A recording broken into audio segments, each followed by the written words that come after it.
Hello everyone, I am Gabriele and welcome to my channel. Now thanks everything that we have foliage interaction, because I know there is something in here. I know there is something in there. I've seen this foliage move, so there is something, someone for sure. First things first, hopefully it's not Stegosaurus. I get to kill them first, because if they are hiding, it's possibly a little Utah Raptor, and I'm kinda... oh, check that. Check that. That's just a burrow, probably from a little rabbit.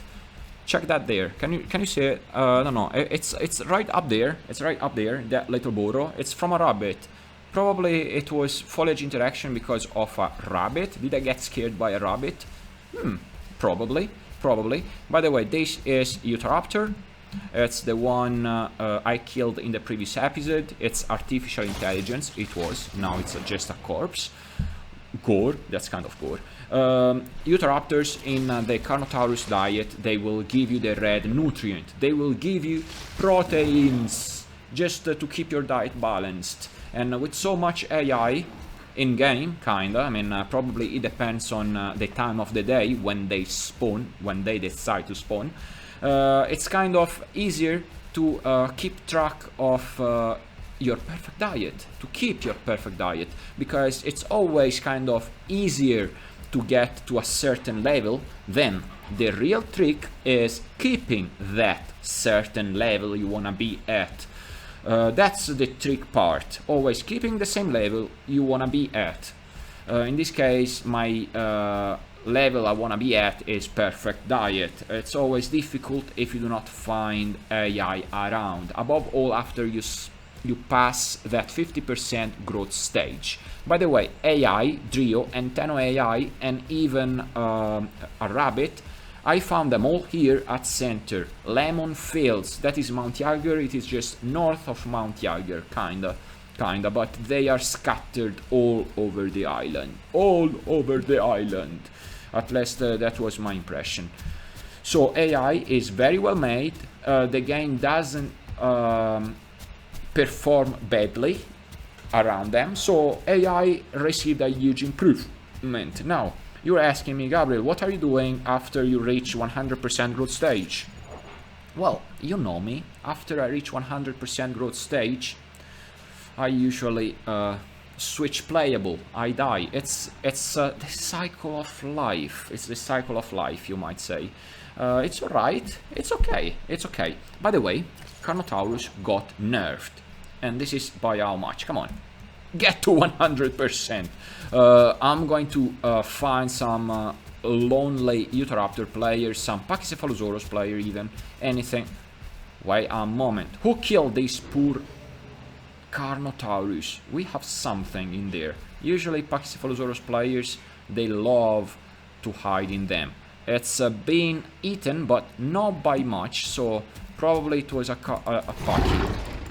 I mean, if I see a corpse in the prairie, I usually blame it on Pachys. Probably it's not their fault. By the way, let's test if my diet goes correctly with Carnotaurus then. Carnotaurus should give me the red nutrient. It is at 42%. 42% that is, so I'm gonna grab a chunk of flesh of this Carnotaurus.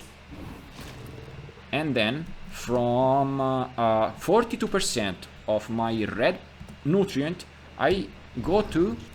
Oh, so Carnotaurus can finally cannibalize properly their own. I didn't get any bad status on my status report. And I am 100%. So my weight is now 1797, so the weight is still the same for Carnotaurus from the previous patch, from the previous build. Bite force is 175 points of damage.